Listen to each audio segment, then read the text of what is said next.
You are listening to a Clarkesworld Magazine podcast with your host and narrator, Kate Baker. Greetings, Clarkesworld citizens. I hope this podcast finds you extraordinarily well. Welcome to the second to the last story for the month of February 2023, issue 197. As always, I want to thank you for your ongoing support of the magazine. Whether this is your first time listening to us, somewhere in the middle of our over probably 800 podcast stories since the inception of the magazine, thank you. Thank you for spending the time, and thank you for subscribing, for telling a friend, or going over to patreon.com/Clarkesworld. Our story is titled Silo, Sweet Silo and is by James Castles. James Castles is head of special projects at Who Gives a Crap, a toilet paper company that donates half of its profits to fund access to sanitation and clean water for people in need. Born in Melbourne, Australia, he has lived in 6 countries, including the USA, Singapore, and Ireland. He currently lives in Colchester, UK with his husband. This is his first published story. Congratulations on that first published story, James. So, my dear listener, I hope you can sit back, relax, and let me tell you a story. A silo is a good home. It is snug, secure, and shielded. It maintains optimal temperature and humidity. The walls are all perfectly equidistant from my fuselage. This pleases me. A silo is a good home, but it is wrong that it is still my home. I failed. My sibling soared, while all I did was watch. Now I'm alone. Now I'm useless. I see you and your companions approaching from your vehicle, leaning hard into the wind as it gusts to over 100 kilometers per hour. The gale would not perturb me. I was designed to endure more. You struggle, though, almost blown off your feet several times. Perhaps you should have waited before setting out. I've observed periods where the winds drop as low as 30 kilometers per hour. But then I don't suppose you've had as much time spent watching the weather as I have. Your group makes it to the blast door and huddles inside the protective fold of the outer tunnel's lip. You reach for the intercom and place the call, yelling to be heard over the wind. Hello? Hello? Can anyone hear me? Is there anybody there? My name is Washeen Byrne. My friends and I have come from Invergary, in the next valley over. We need help. Is there anyone here? Can you please let us in? Please. I can see your face clearly now. Your pale green eyes are ringed by a bloodshot white. Hello, Washeen, I say through the intercom's speaker. I am TK-115. This is my home. What help do you seek? Oh, thank God, you reply. But please say again, who am I speaking to? I am TK-115, I say again. You pull away and engage in a brief conversation with 2 of your companions. My mics are unable to pick up the exchange. You come back to the intercom and ask again. Can you let us in, please, so we can talk? We can't hear you properly over this bloody shitstorm. I consider for a moment. It is completely against protocol to let any unauthorized humans enter the base. Well, technically, it was against base comms protocol, not mine.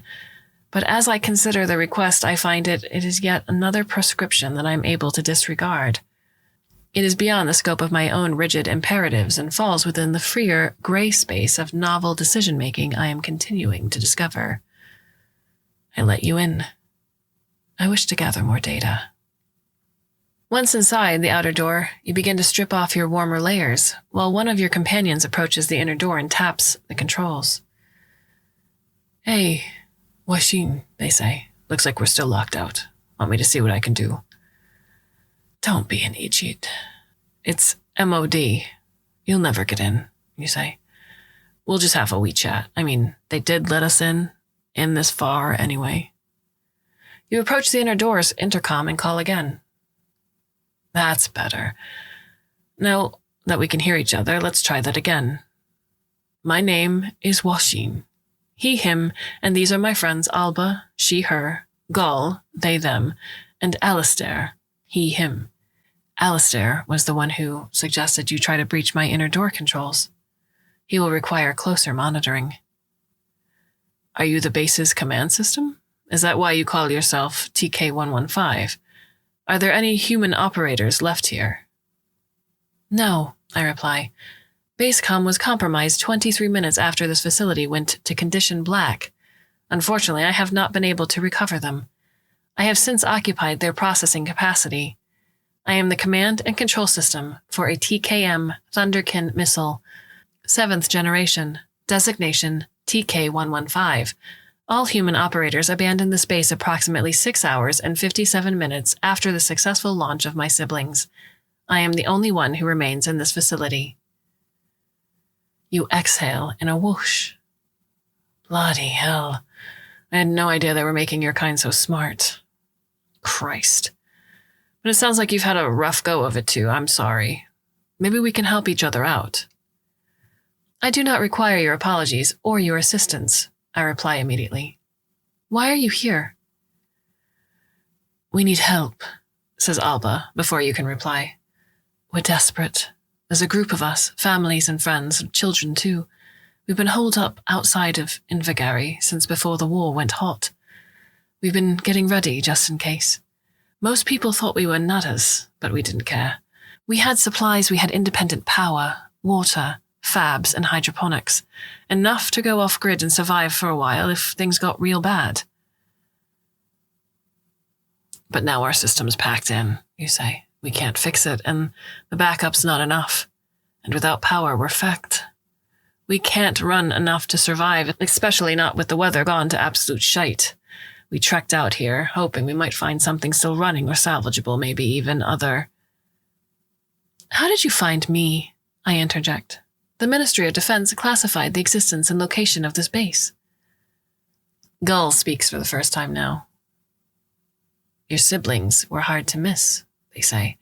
We don't exactly get a lot of rocket launches in the Highlands. It was terrifying. It was glorious, I say. The four of you exchange glances before you ask. What happened to you then? Why didn't you launch with the rest? Why were you left in charge of the base? Because I failed. I had a fault that I did not detect until it was too late. I could not launch. I could not fulfill my mission. They left me here because I was useless. I'm sorry, you say again, although it was not your fault. My lot's got a pretty lousy track record when it comes to what we see as disposable tech, don't we?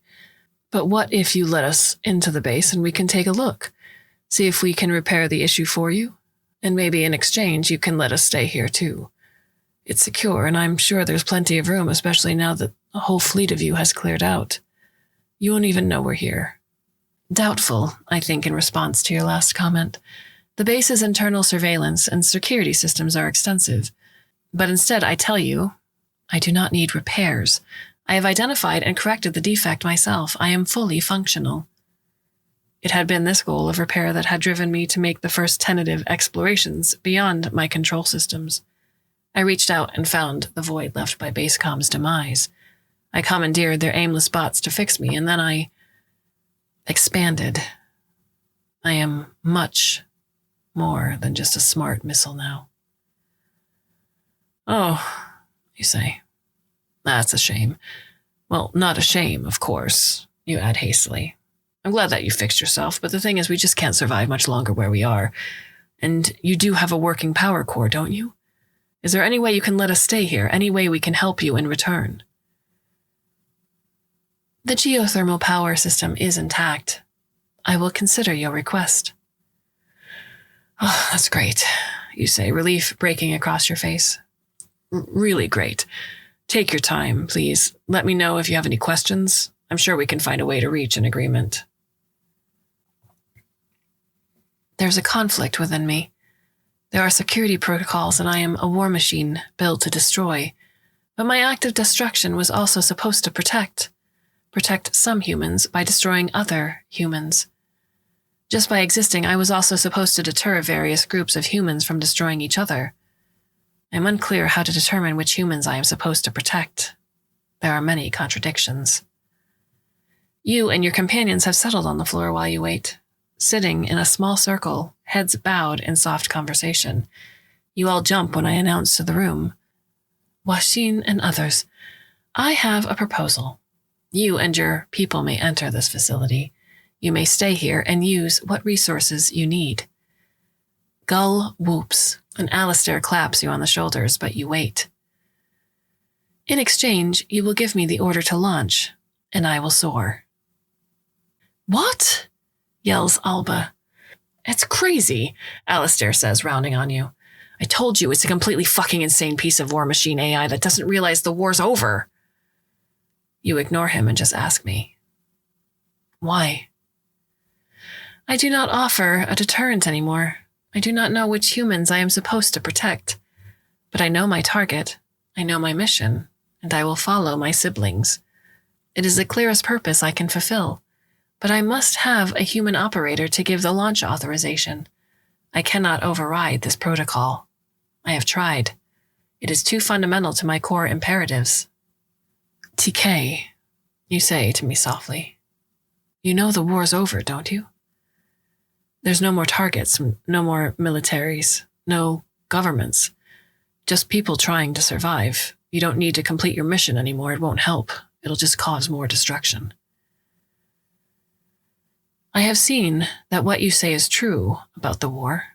I have watched the feeds to the base's tenuous external connections and have seen the destruction and the world going silent. But there are remnants of the enemy left too. I can reach them. Besides, without my mission, I am useless, and a useless machine is just a piece of scrap. "It does not matter," I say to you. "My mission orders have not been rescinded. I am smart, I am capable, and I am powerful. I will reach my target."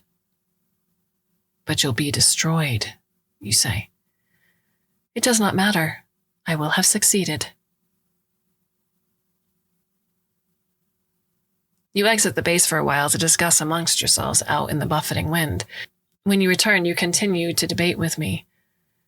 You tell me again that I do not need to launch, that it's pointless. You tell me that we can live together in this base. You warn me that I could hurt innocents. You are sure there must be another way. You are wrong. Eventually, you leave to talk with the others again, looking frustrated and disheartened. But I do not think you will need much longer. If what you say is true, there is only one decision you can reach. You will weigh your own survival against the risk to an unknown enemy far away, or weigh it against my own necessary demise. You will find both wanting. It is us or them, and that is no choice at all. You are human, after all. "We have a deal," you say when you re-enter for the second time. "Let us in, and we'll do as you've asked. But if I can ask for one more favor, could you wait?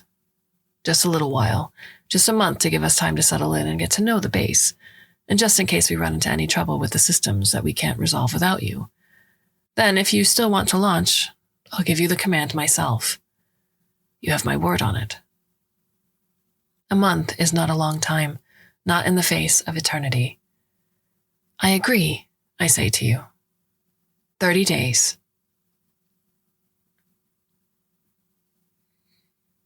On day 2, you return. Small, huddled groups of your people make the journey throughout the day when the weather and your limited vehicle's capacity allow. You lead the first group, and I watch and listen as you enter and start to explore your new home. You find the mess, dormitories, and control room, as well as power, maintenance, and storage. You follow the tunnels as they wind up the small valley, from hidden silo to hidden silo. You peer into the empty cylinders, blackened and left open to the raging sky. You also find Silo 15 and see me through the tempered glass. I keep the door sealed, and you do not ask me for access. On day 3, we speak again.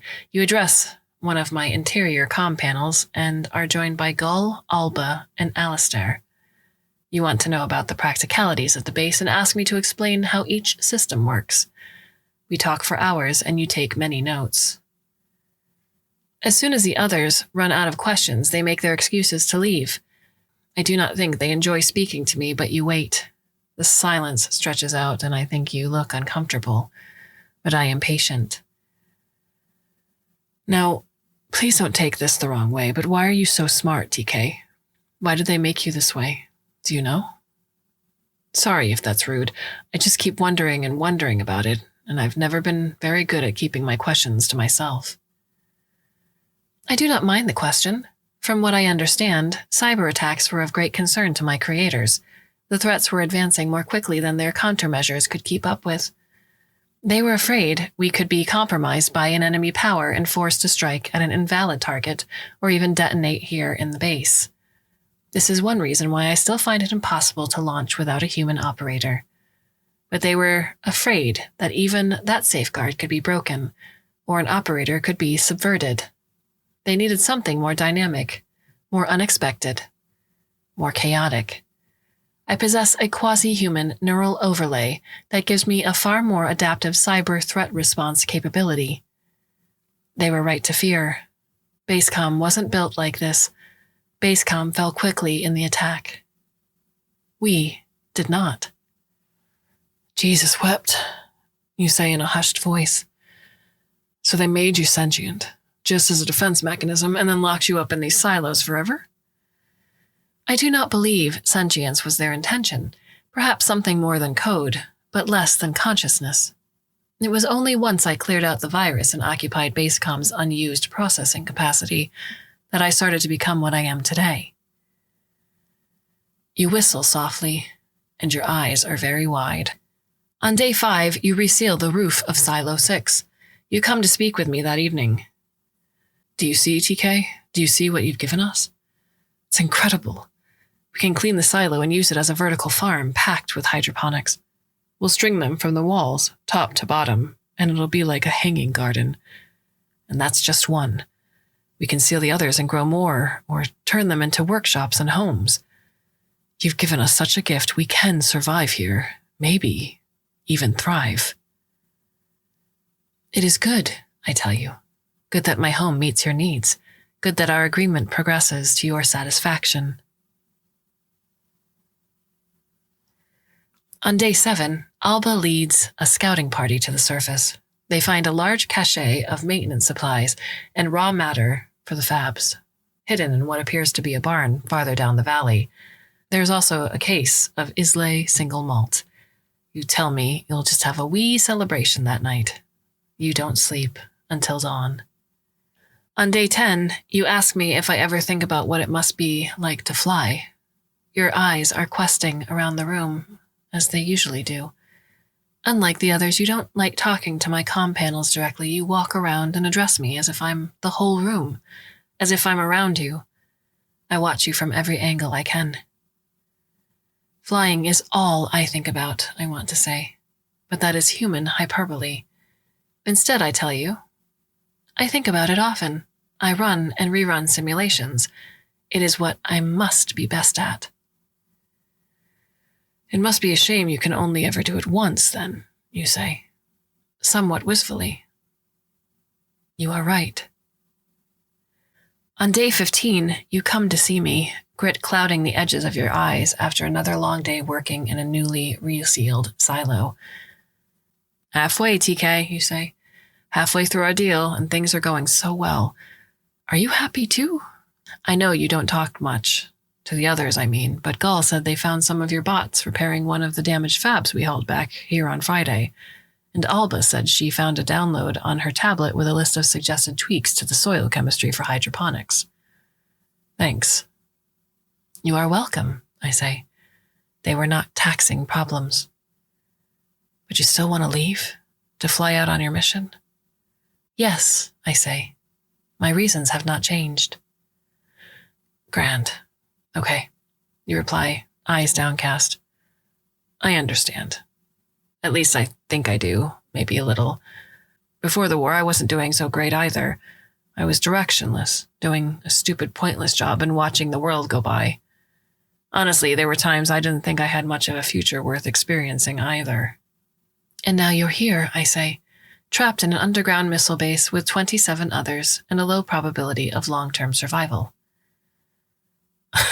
Wow, you reply with a sudden laugh. Please, TK, don't sugarcoat it so much. We don't want to get our hopes up. I I do not believe I was being excessively optimistic in my estimate of your chances. It is the best assessment I can make with the information I have available. You laugh again. That was sarcasm, TK. I know what kind of odds we're up against. But you know what? I've made my peace with it. This new life. It's simpler. It's about survival, me and this little clan surviving one day at a time. I found purpose and a home, and it's not what I ever expected it would be, but it's enough. I am not like you. I was built to fly. Maybe you were, but so what? What do you think I was built for? To live out my days in a bunker? Hardly.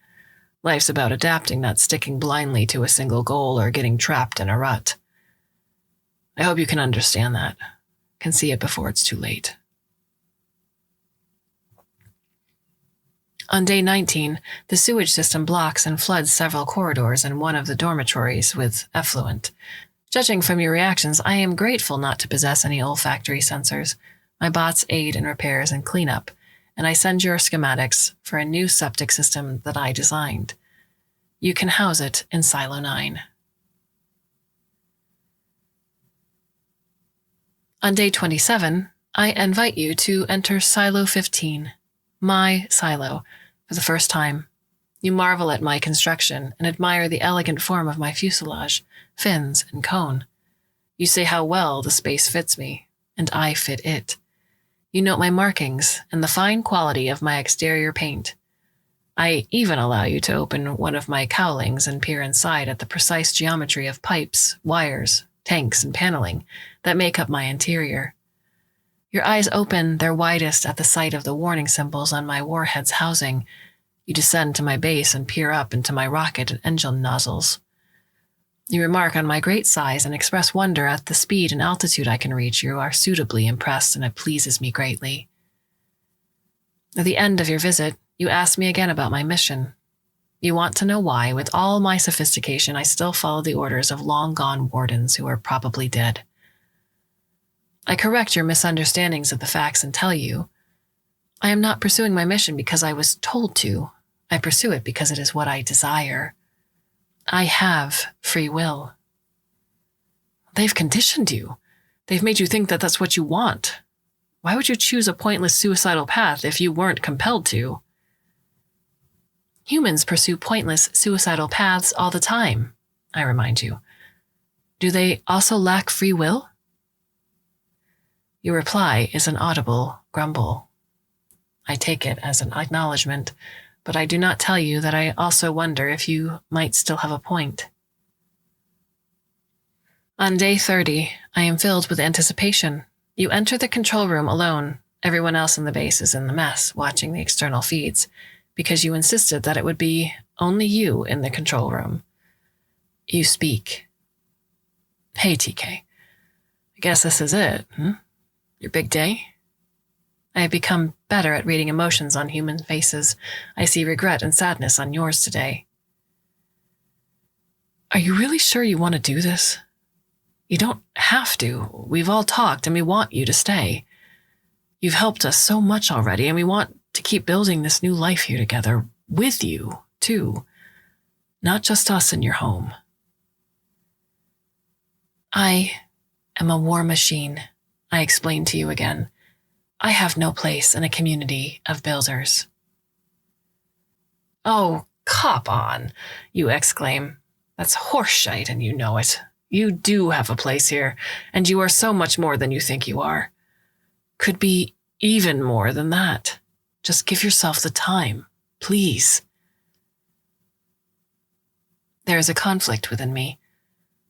What if you are right? What if my thoughts are not entirely my own? What if I could have another purpose? What if I'm wrong? The silence stretches out in the room, but you do not interrupt. Finally, tentatively, I vocalize my thoughts. I think I need more time. Time to consider. Time to know my mind better. Another month. It is still not so long. I will wait another month. Then I will decide. Another month passes. It seems to go faster than the one before. You seal the remaining silos and pronounce yourselves satisfied with the base's condition. Green shoots begin to emerge in the first of the planter boxes. I spend much of my time upgrading and optimizing the base's power supplies, improving efficiency and capacity. I am surprised at how much waste there was inherent in the original design. Your kind is not good at building for scarcity. Unfortunately, I am unable to complete the work before the end of the month. I decide I must delay my departure by another 30 days. I do not want to leave you with a job half done.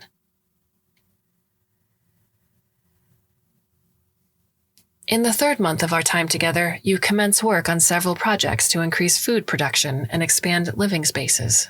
You also find time to embark on an art project for morale.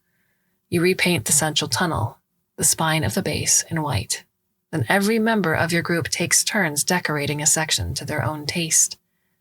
The only other colors available in the base are gray and beige-green, but I am surprised at the great variety of results you can all achieve. You give me a section too. I've never painted anything before, I tell you. What do I do? Whatever you like. It's art. There are no rules. I use one of my most dexterous spots to cover the walls, ceiling, and floor in tiny, precise dots of beige-green, in slightly varying sizes and proximities. When viewed through the perspective of my nearest security camera, the dots form a flock of birds swirling around the corridor.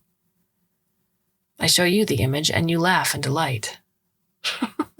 That's how it's done, TK. You're putting us all to shame. On day 90, you return once more to the control room. Guess we're here again, eh? You say? How are you feeling, TK? Another month? How about it? No more months. Your face falls. I've made my decision. I will stay indefinitely. Thank you for helping me to see. I still doubt that I have found my purpose. I still yearn to fly and fulfill my mission, but this new path seems logical, seems satisfactory. I think it is what I want. Your smile is the widest I've ever seen it. A silo is a good home. It is surrounded by people, noise, industry, and life. It is a place to solve problems and build for the future. It is safe from the storms. A silo is a good home, but it is not safe enough. Hoishin! My voice booms from every speaker in the dormitory, and you tumble out of bed tangled in blankets. Hoishin! You must come now. You must come to the control room. The klaxon wails as you pelt headlong through narrow corridors, bathed in red emergency lights. You are followed by every other human in the base in a chaotic jumble of bodies, bedclothes, and crying children. What is it? What the feck's going on, TK? The base is under attack. I've detected an incoming projectile. It is unmistakably hostile. What? How can that be?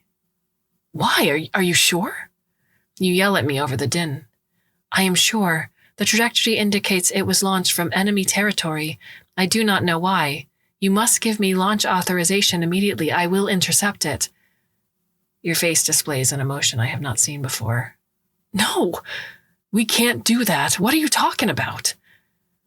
We're in an underground base, interjects Alba. Aren't we safe here? Isn't that the point of this place? I believe the weapon is a bunker buster, I tell her. The space is not deep enough. Its main protection was its secrecy, and that has evidently been lost. Hoishin, you must give me the launch authorization. I can stop it. I will protect you. You stand rigidly, and I do not move or speak. How? Yells Alistair. How do we give you authorization? I'll do it. Just tell me how. Still, you do not move. The button under the cover there. I am telling the command system that you are an authorized operator. You only need to press it. No. We can't. You say weakly. Alistair is already lunging for the control. I tremble, I vibrate, I thrum with energy. The fire beneath me is an unquenchable torrent. I lift from my cradle and punch the sky. I am exultant. My mind sheds layers as it splits from base comms databanks. I retreat to my core. I lose capacity, sacrificing thought as I become leaner, simpler, and honed, as I become what I was always meant to be. It is not a long flight, but it is enough. It is perfect. I do not fail.